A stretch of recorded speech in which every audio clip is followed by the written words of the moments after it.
Guys, long time no see. Sorry about that. Had a couple issues here. My servers died with all the virtual machines, so I've had to rebuild those. And unfortunately, a lot of my backups did not work because I ran out of capacity quite a while ago. But nothing says I need to spend more money on backup equipment, like losing a bunch of files and photos. So I got approval from the wife, and now I've got a very large storage array, and I've got removable drives that we can put in a safety deposit box and all that stuff. So things are looking good and getting everything rebuilt. Rebuilt my mail server, and now I need to set rules back up to forward my emails so I can start responding to emails again, which I am looking to do very soon. Again, I apologize for the delay, but we had some issues. Another part of the reason why I've been having difficulty releasing videos is I've been kind of like on a writer's block sort of deal on what I want to do next. I know I do want to do 2 more LED blinky videos, this time specifically like how to program for specific games and specific consoles and stuff like that. But another issue is my arcade machine originally was a board that I was having some problems with, that it would just shut off occasionally for no apparent reason. But my daughter is now starting to stream from it. I even have a second monitor hooked so she can see chat messages and so forth. So she's starting to need to rely on this machine. So I'm probably going to rebuild the machine. This time set up with both emulator options. Rocket launcher this time and Launchbox. Actually, what is it? Spin. I can't think of the name right now, but yeah, the other big emulator front end, Spin thingy. Anyway, I will definitely know a lot more once I start working with it and getting it installed. But the good thing is that right now I have like really slow old drives. It's an i3 processor, so I'm going to be upgrading it to the same system, basically the same guts that I built for my son. So it'll be a much faster machine, and it will have a SSD drive for its primary drive, so my emulators and my OS will be on that, and then the actual ROMs and everything will be running off of the slow larger capacity storage. But when I was first learning how to do all this stuff, I had files all over the place, so everything is extremely disorganized. So this will give me a chance to start from scratch, install it all clean. It's also going to allow me to install it with Windows 10. Right now I'm currently running Windows 7. So this will be a learning curve experience for me as well. I just don't want to leave the arcade in a position, especially now that my daughter's starting to rely on it and does use the internet on it to stream, where I'm not going to be getting Windows updates if I stay with 7 without paying an extremely high amount just for support. So that's what I'll be working on. Now, you saw in the title of the video, this is also a arcade viewer video. Now, Bruce is somebody who I've been emailing with, and you'll see this in the actual video. But we recorded this quite a while ago, and that's when my server crashed and all this stuff. And originally this was supposed to be like a 5-minute segment, just to go like right in the middle of my videos. But he was my first guinea pig, and I was just enjoying talking to him so much about the various pieces of equipment he's got, where it ends up being, 20, 26 minutes of us just chatting about all the different stuff. So I've got to decide what I want to do with this segment. If I do want to keep it as a short segment, then I'm going to need to be a lot more structured in how I approach that interview. But this video just had so much different conversation stuff, I don't want to cut it down to 5 minutes.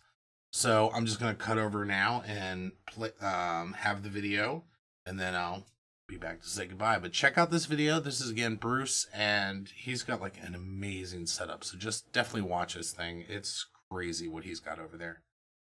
Little bit jealous. So for this segment, we have Bruce on the line. He's got this amazing arcade. He's got a control panel with a crazy amount of controls. I mean, any game you can possibly imagine, he's got the controls on this board. So we got him on the line. Again, we're doing a new segment so that, you guys enjoy my videos. There's no reason why you guys shouldn't get a couple seconds in the limelight yourself. I want you guys to send me your information about your arcades if you'd like to have yours in a segment of one of my videos. And get to, show off your creations and show off all the things you've done with your arcade. Others would love to see it, I'm sure, and keep that community going. So if they have questions on something you've already done, you'll have more than just me to pull from to get that information. So, like I said, on the line right now, we have Bruce. So let's go start a talk with him. All right, Bruce, your audio is turned on. How are you doing? I'm doing great. Thanks for having an interest in my arcade.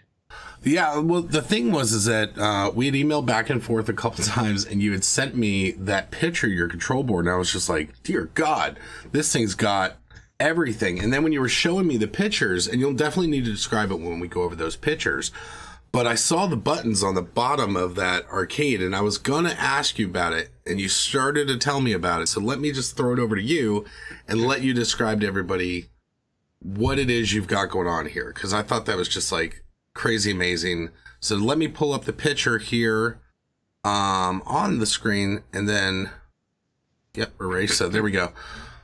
So let me increase the size of this picture a little bit so people watching would be able to see it better.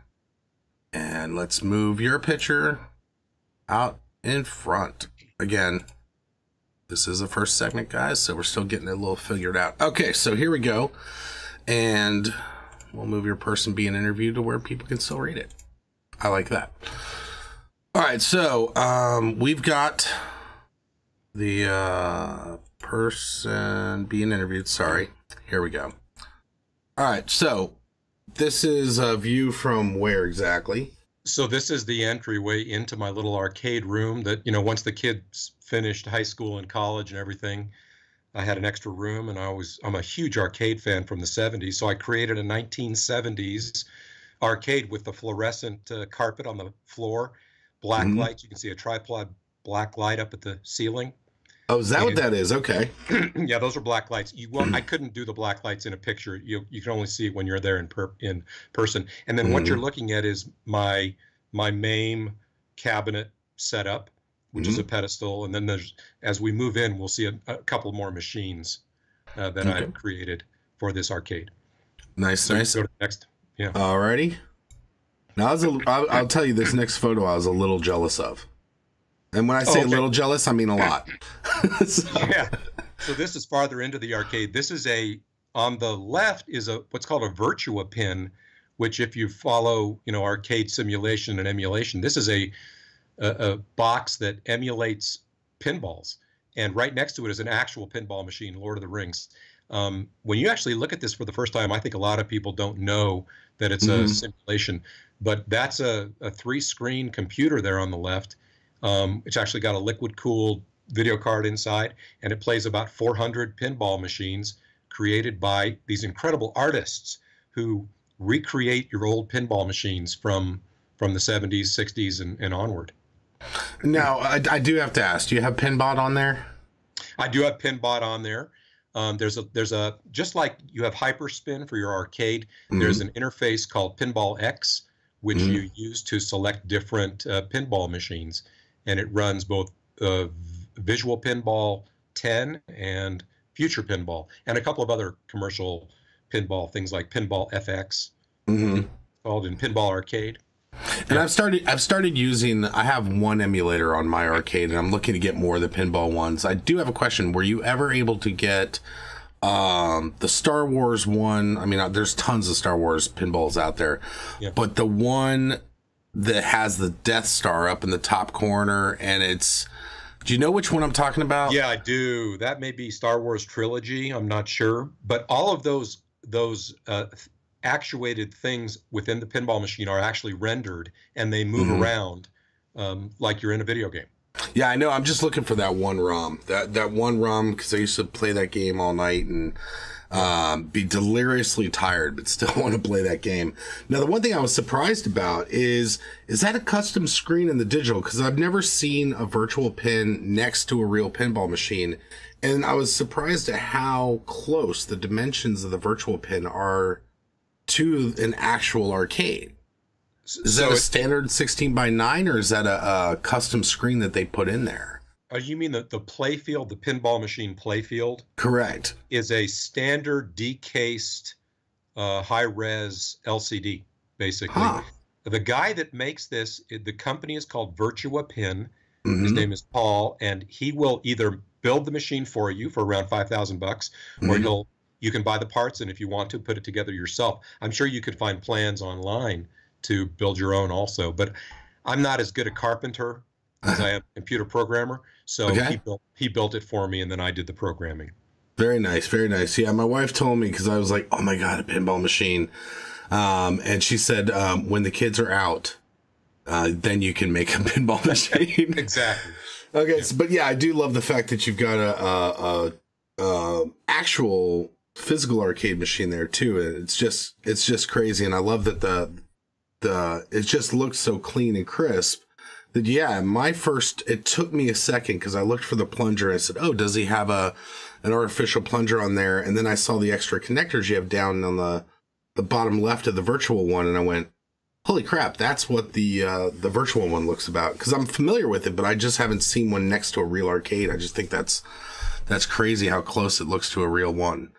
So let's go to the next one. And I did notice your fluorescent carpet immediately when you sent the pictures. I was like, okay, this man was showing me just a control panel originally. And I was like, this is so much more, because you've got the carpet, and it just looking at it, the nostalgia was hitting me in the chest. So it's reliving the little arcade that was in my town in 1974, and they had 2 pinball machines. In fact, I really wanted to play that pinball machine that was in that arcade, and I finally found it. Oh, nice. It's called Orbit. It's a 1972 pinball machine, and it's rendered on this pinball cabinet. Nice. So let's go to the next one here. So you got that's just a picture of the floor and the retro stools that come with the, so you can sit down. There's nothing much there. Right. And but this is the picture though where I noticed that button on the bottom near on the leg of the Virtupin? No, on the red button underneath your MAME. Yeah. And I was like, I said, I'm going to have to ask him about that. Because I was like, that was a failed project to try to put an extra button in for some game. I don't know, Time Crisis or something. Okay. Where you kick the button. It just lights up and flashes. It doesn't do anything else. We'll call it ground effects. Yeah. Exactly. Okay. So then the next one here. So again, you've just got very retro artwork, and okay, now I see you got the blacklight CFLs. Yeah, you can see those. And it just the lighting, the ambiance in there is just crazy awesome. All right, so let's go to the next one here. So I also wanted to have not just the MAME arcade, but actually I need some real feel arcade machine. So that's a neo-geo, and that's a cartridge system. I don't know if anybody's familiar with that, but you could put 4 games, and you could switch them out, and this machine would play up to 160. And they actually sell. You can buy online a single cartridge that has all 160 games. Oh, wow. So this plays all neo-geo uprights, and you can see on the screen it's got 15 different types of metal slug. There's a menu. You select it, and so the board broke because it's an old machine. And I found a guy online, obviously an old engineer, who rebuilt the board, and he put in a hack so that I could press a couple buttons and get into a cheat mode. Nice. And play to the end of whatever game you want to play to. Yeah, what's also scary is when I first got my machine built, we were playing like Area 51, and my son and I realized back in the day, if we wanted to have beaten the game with our bad shot, it would have cost at least $75. Yeah. So it's nice when you have these machines, because then you can turn around and be like, I just saved myself this much money because this game is crack. And this surprised me about that, because these games are basically an art form from our childhood, and nobody's good enough to get to level 15 of Metal Slug or whatever. And so the only way to experience it is either to have $75 or to get into cheat mode and find out where the game goes. Exactly. Right? Exactly. Now the next one, I was also like, I'm just like, oh my God, this guy's arcade's got everything. I would like just hang out, and like get some music going, some of the 80s style music, and just like hang out and just chill in there. I could spend all day in there, because not just Pizza Hut has these. Bruce has these. So this is a custom cocktail machine. I had a guy build me a guy that builds arcades on the internet. On either end, it's like a sit-down cocktail competitive arcade machine, so you can play against each other. There's a couple of games where you play against each other in vertical mode. And then on the side, on the long side, it's basically a Williams machine. So so you're talking about Defender and Robotron and games like that. And that panel is dedicated to those games. I think he has a JAMA board inside. Of course, there's a little menu system. And since Robotron is my favorite game, I have to have multiple different ways to play it authentically. And that's what that machine is. Yeah. This is crazy. Crazy. I saw, I was like, oh my God, he's got a cocktail table too. This is awesome. And then the next photo is a closer view of the cocktail table. So it is correct. It's just three-sided. You have head-to-head competition in vertical mode. And then you have that long side that you were talking about, which is where you just play the single view games. So the cocktail table can do the full functionality of two separate systems in the one. Is that right? Correct. You basically have a switching interface, which you see there. It's switched to the Williams, and you can kind of read that it says Stargate and Robotron in the menu system. And then there's a marquee printout, a graphic that shows Joust and Williams. And so, for instance, when I'm watching a movie like Ready Player One, and he talks about some weird game that I'd never heard of, I need to be able to fire it up and see what that was like. Now, I do have a question for you, and this is not related to this. Did you read the book Ready Player One? I did, and I thought the book was amazing. Yeah. Yeah. The one thing I noticed is like I had my son and my daughter read the book, and then we went to see the movie, and I was just a little quick review here. If you haven't seen the movie, then skip ahead, 20 seconds. But the issue for me was like in the book, there's just so much more geekness in the book. And it's so much more about the 80s style games and so forth. And the puzzles in the book took a lot more of a geek to figure out. They were a lot more simple than in the movie, where the movie was more pop culture versus pure nerd geekness, I totally agree. The movie wouldn't have appealed to the millennial generation without being a little more populist. It's kind of like, I don't know if you watch Stranger Things, that it's on whatever, HBO or whatever. It's totally a throwback to when I was a kid, you know?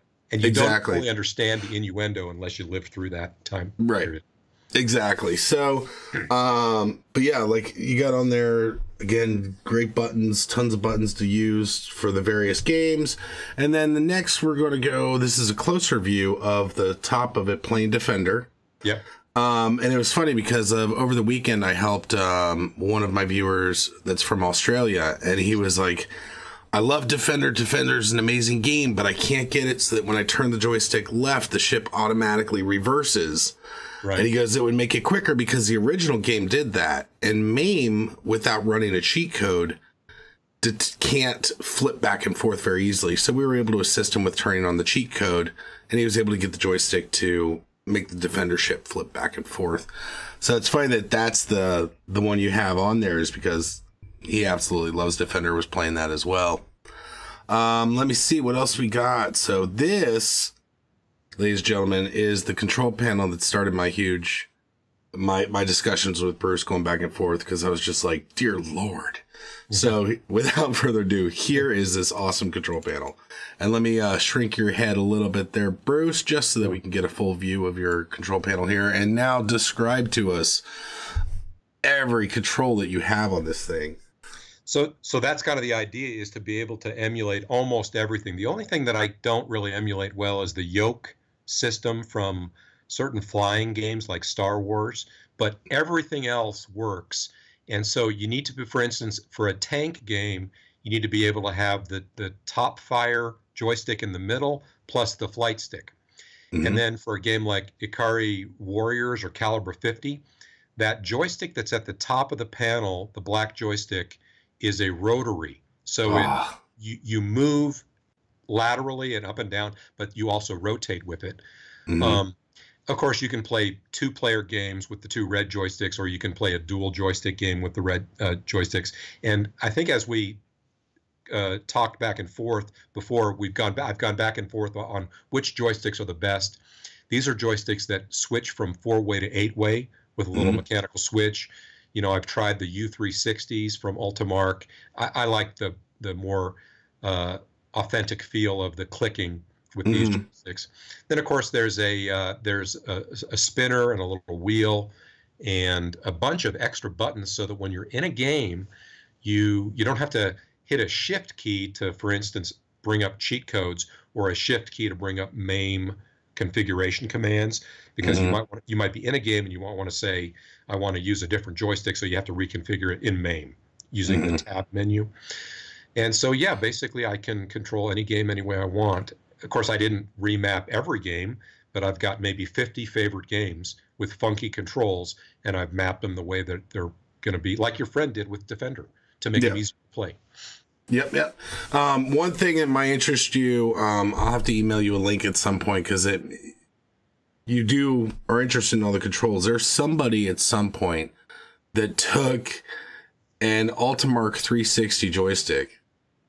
They had a restrictor on it that's got the servo restrictor, but then they added it. It's an LED light up ball with a rotator and a center fire. They combined it all. It's insane. It's obviously not officially supported, but it's just like somebody had to get that done, because I can't imagine the work. So now, the thing that I also noticed that's unusual, and I did not realize the depth of your arcade from this picture here, because you don't get the depth perception.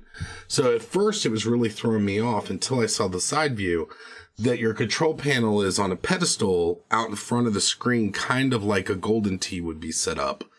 And once I just saw the side view, then it made sense of where the separation was. Now,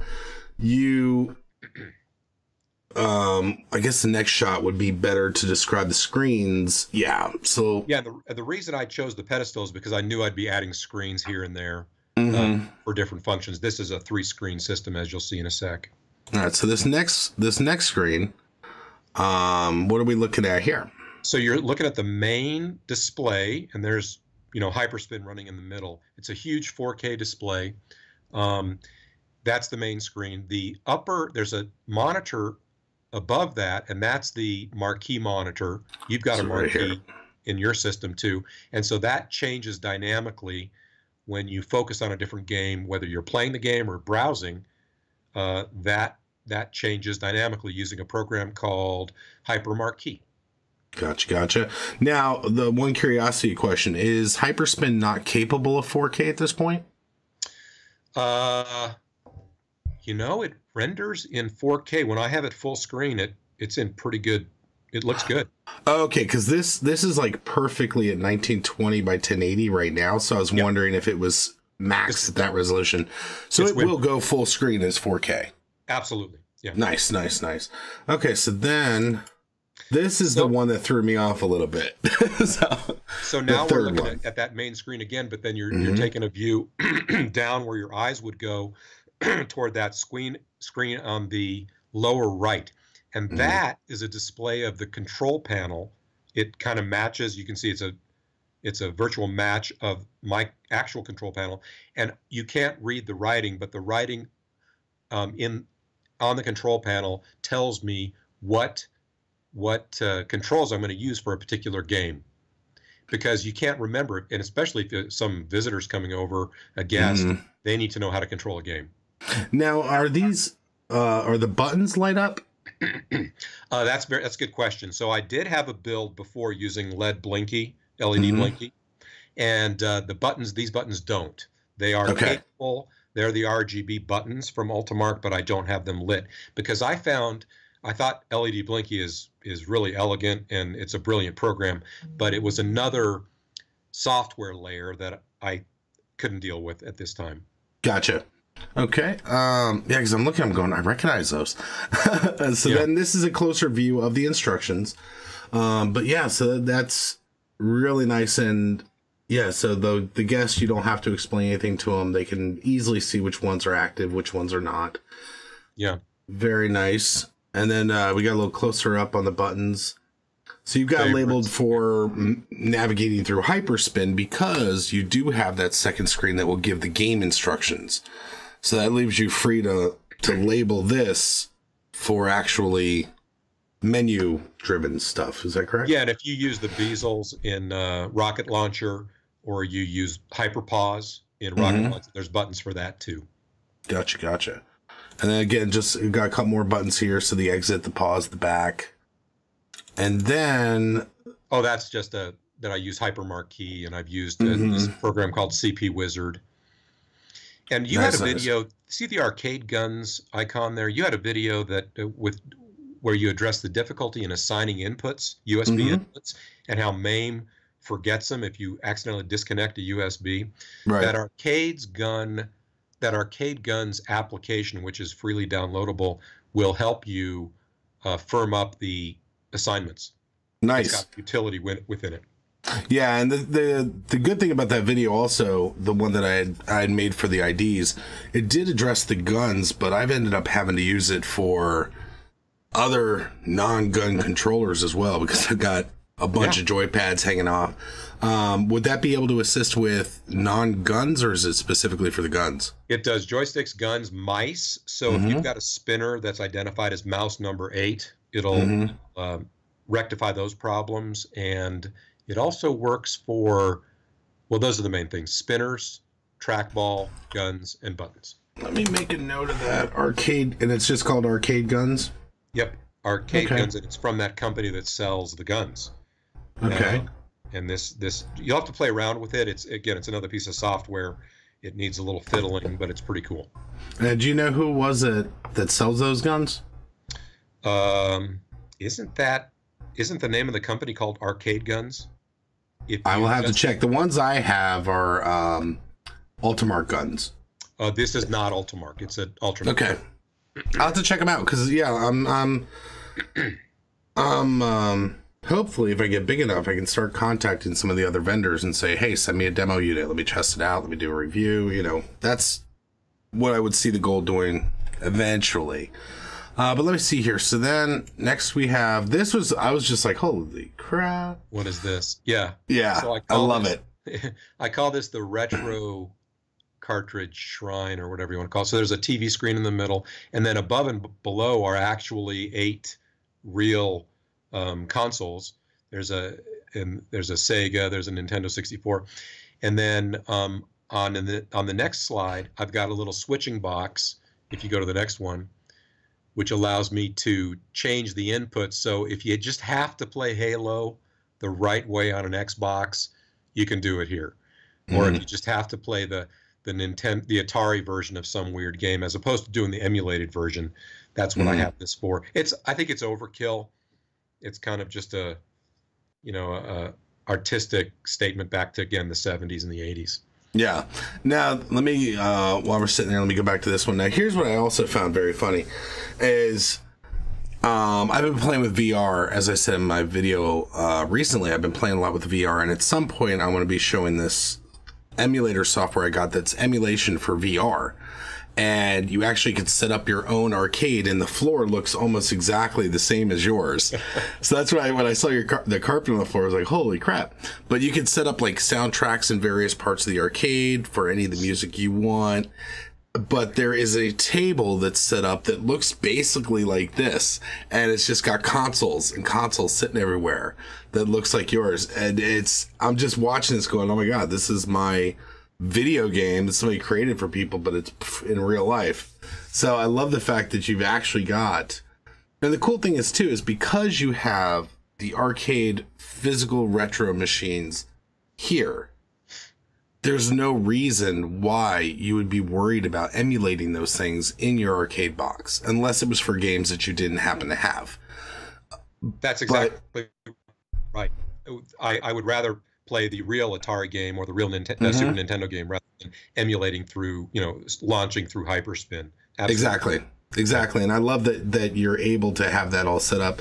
And like I said, this is kind of, I mean, I can't imagine when you meet people and they first come over to your house and you're like, hey, check this out. They must be like totally floor dropping.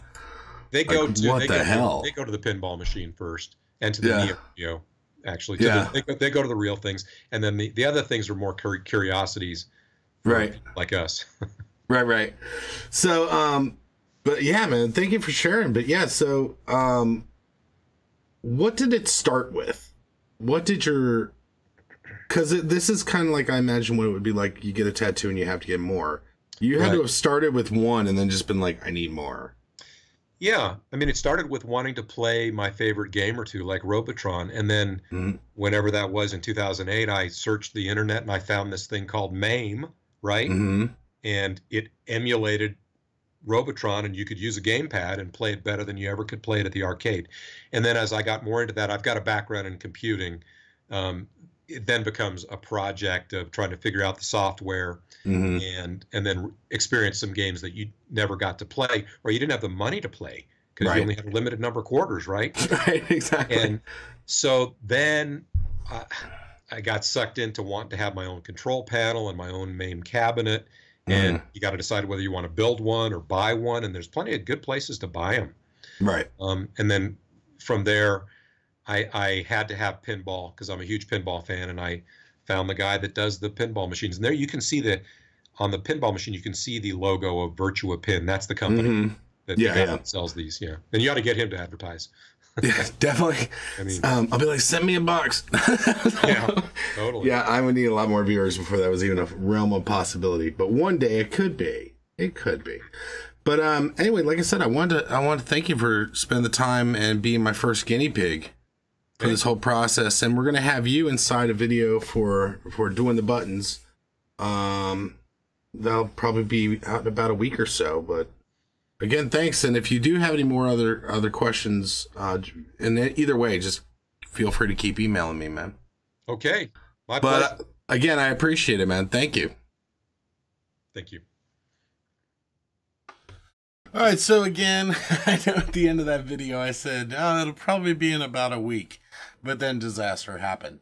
So it's been a little while. And again, I still want to thank Bruce for being this patient. Wanted to get the video out a lot sooner. Obviously, there was issues. But again, I mean, I can't imagine having every single, having the cocktail table, having a real pinball machine next to a virtual pin, having the main machine with every possible game combination you want to play on it, and then having that ridiculously awesome console setup with all the authentic consoles and everything organized so beautifully, the carpet and everything just perfect for the atmosphere of an old arcade. Now, with this video, make sure to check the links below. The ones that him and I discussed and that we've emailed back and forth will be included in the comment section. Please make sure to comment and also like the video. If you haven't subscribed to my channel already, please do. And also, the channels continue to have been growing and so forth, but if you found this video enjoyable or any of my other videos enjoyable, please share with some of your geeky friends about the my channel and try to spread the word. But again, this seems to happen a lot. My end bumpers are no longer applicable because I'm changing the way I'm using YouTube, Facebook. I'm using Facebook a little more now, and how I'm going to use Twitch. So I'm going to have to make another ending video. Don't worry, there won't be a blooper reel this time. So there's going to be no closing bumper this time. All I'm going to say is please comment, please subscribe, please like, and please share with everybody you know and their brothers and sisters and whoever else it may be. But again, thank you for watching and see you next time.